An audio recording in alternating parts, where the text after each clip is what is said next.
नमस्कार दोस्तों, आप सभी का बहुत बहुत स्वागत है प्रतिष्ठानम क्लासेस में। और देखिए, आज की क्लास में हम लोग रीट के कॉन्सेप्ट पे बात करेंगे, रीट की अवधारणा पे चर्चा करेंगे।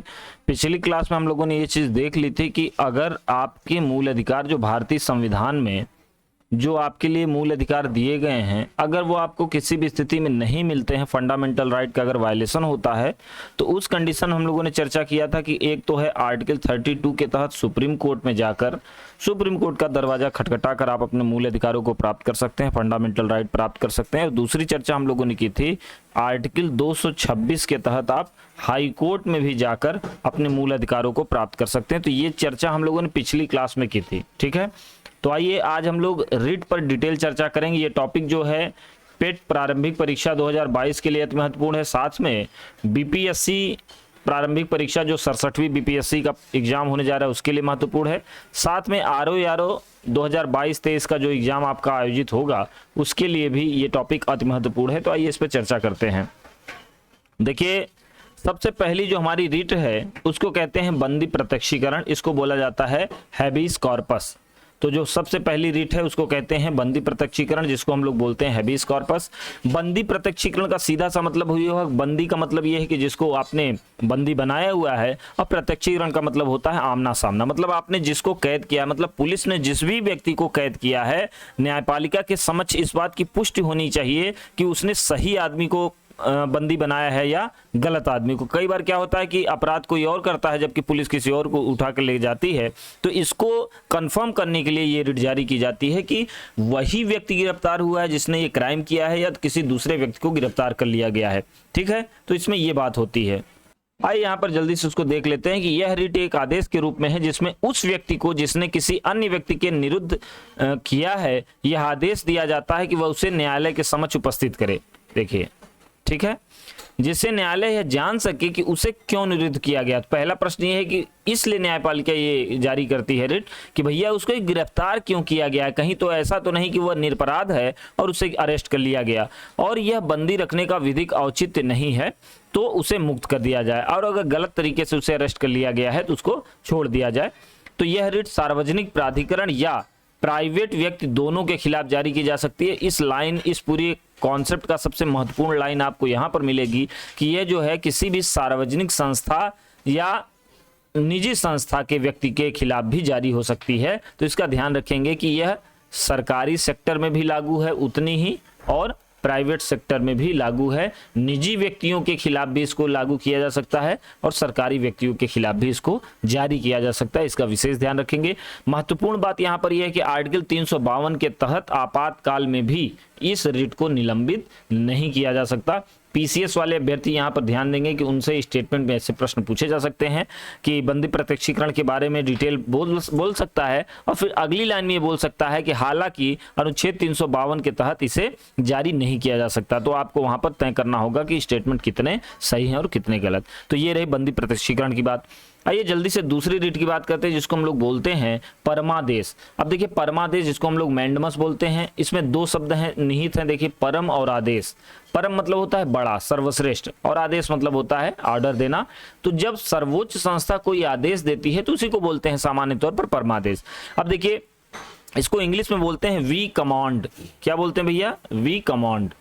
तो हम आदेश देते हैं, इसका ये मतलब हुआ कि हम आदेश देते हैं। तो परमादेश का सिंपल सा मतलब हुआ कि हम आदेश देते हैं। यह उपचार न्यायालय के विवेकाधीन है। ध्यान रखेंगे, यह केवल सरकारी व्यक्तियों के खिलाफ ही जारी होता है, इस बात का विशेष ध्यान रखेंगे। हालांकि आपको पढ़ने को यहाँ पर मिलेगा, यह जिस लोक प्राधिकारी, ये देखिए गवर्नमेंट ऑफिसर की बात हो गई ना, तो यह जिस लोक प्राधिकारी को संबोधित होता है उसे यह अपेक्षा होती है कि वह उस सार्वजनिक कर्तव्य को करे जिसे करने से उसने इनकार किया है। तो ये ध्यान रखेंगे कि कोई भी सरकारी व्यक्ति है अगर उसने काम करने से मना कर दिया है तो ये उसके खिलाफ रिट जारी हो सकती है। तो इसका विशेष ध्यान रखेंगे।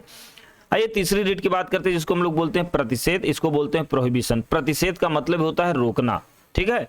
तो ये हायर जुडिशरी जो है वो लोअर जुडिशरी को ये रिट जारी कर सकती है, या कोई अपर पोस्ट का कोई ऑफिसर है वो अपने लोअर पोस्ट के किसी भी ऑफिसर के लिए ये रिट का प्रयोग कर सकता है, किसी भी अनैतिक काम को होने से रोकने के लिए, या कोई गलत काम जो उसके अधिकार क्षेत्र से बाहर अगर वो व्यक्ति कर रहा है तो उससे ऊपर का जो अधिकारी वो मना कर सकता है कि भाई ये तुम्हारा काम नहीं है, आप ये काम नहीं कर सकते।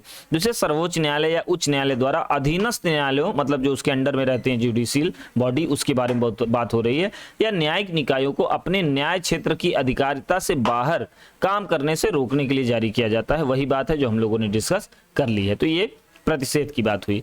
अगली रिट की बात करते हैं जिसको हम लोग बोलते हैं उत्प्रेषण, जिसको बोलते हैं सर्टेरी। तो उत्प्रेषण का मतलब होता है प्रमाणित होना या सूचना देना, ठीक है। इसे किसी वरिष्ठ न्यायालय द्वारा अधीनस्थ न्यायालयों को या न्यायिक निकायों को तब जारी किया जाता है जब इस बात का संशय होता है कि न्यायालय ने अपनी अधिकारिता से बाहर जाकर निर्णय दिया है। यूं समझें कि एक महत्वपूर्ण चीज मैं आपको बताना चाहूंगा कि एक है प्रतिषेध और एक है उत्प्रेषण, मतलब प्रोहिबिशन और सर्टेरी। दोनों में बेसिक डिफरेंस ये है कि प्रतिषेध जो रिट है, प्रोहिबिशन जो रिट है, वो तब जारी होगी किसी भी जुडिशियल प्रोसेस को रोकने के लिए, प्रक्रिया के बीच में ही बाधित करने के लिए प्रतिषेध रिट का प्रयोग होता है। बहुत महत्वपूर्ण बात है, इसको ध्यान रखेंगे। जबकि उत्प्रेषण रिट का प्रयोग तब होगा जब सारा प्रोसेस हो जाएगा, पूरा प्रोसेस कंप्लीट हो जाएगा, लेकिन अगर प्रोसेस कंप्लीट होने के बाद भी कहीं अनियमितता देखने को मिलती है, कहीं त्रुटि देखने को मिलती है, उस कंडीशन में न्यायपालिका द्वारा उत्प्रेषण रिट जारी किया जाता है। जैसे मान लीजिए, आपको एक एग्जांपल समझाता हूं। मान लीजिए कि एनजीटी का कोई मामला है, लेकिन मान लीजिए वो डिस्ट्रिक्ट कोर्ट या सेशन कोर्ट में कहीं पर मान लीजिए कि वो उसका मामला चल रहा है, मामला चल ही रहा है, और उस कंडीशन में जो एनजीटी है वो मामले को रोक दे, भैया ऐसा है, ये हमारे क्षेत्र का मामला है और आप इस पर डिसीजन नहीं दे सकते। तो अगर बीच में ही प्रक्रिया को रोक दिया जाएगा तो ये कहलाएगा प्रतिषेध। अब ध्यान से समझिएगा। लेकिन मान लीजिए डिस्ट्रिक्ट कोर्ट या सेशन कोर्ट ने पूरा मामला सुना दिया, या हाई कोर्ट ने पूरा मामला अपना सुना दिया, और फिर सुप्रीम कोर्ट में वो चैलेंज हो गया और सुप्रीम कोर्ट ने इस फैसले के खिलाफ अपना निर्णय दिया और उस पूरे के पूरे फैसले को पलट दिया, तो ये जो प्रक्रिया है ये कहलाएगा उत्प्रेषण। स्पष्ट है भाई? तो आपको ये समझ में आया होगा कि प्रतिषेध और उत्प्रेषण में क्या अंतर, बस थोड़ा सा डिफरेंस है, इसको आपको क्लियर होना पड़ेगा। आइए बात करते हैं एक लास्ट जो हमारी रिट है जिसको हम लोग बोलते हैं अधिकार परीक्षा। नाम से ही समझ में आ रहा है, क्यू वारंटो का मतलब ये हुआ कि किसी भी व्यक्ति के उसके अधिकार के बारे में प्रश्न करना।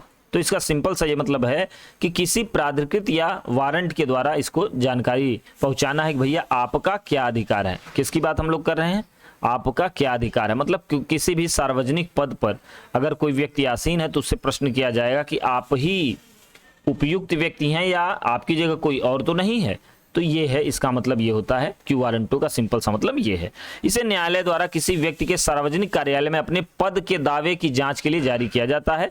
अतः वह किसी व्यक्ति द्वारा लोक कार्यालय, यहां देखिए, लोक कार्यालय के अवैध अधिकार को रोकता है। इसे मंत्रित्व कार्यालय या निजी कार्यालय के लिए जारी नहीं किया जा सकता। ध्यान रखेंगे, महत्वपूर्ण बात यह है कि निजी कार्यालय के लिए जारी नहीं हो सकता। तो ये रहा रिट का कॉन्सेप्ट। आशा करता हूं कि आपको ये सारी बातें समझ में आई होंगी।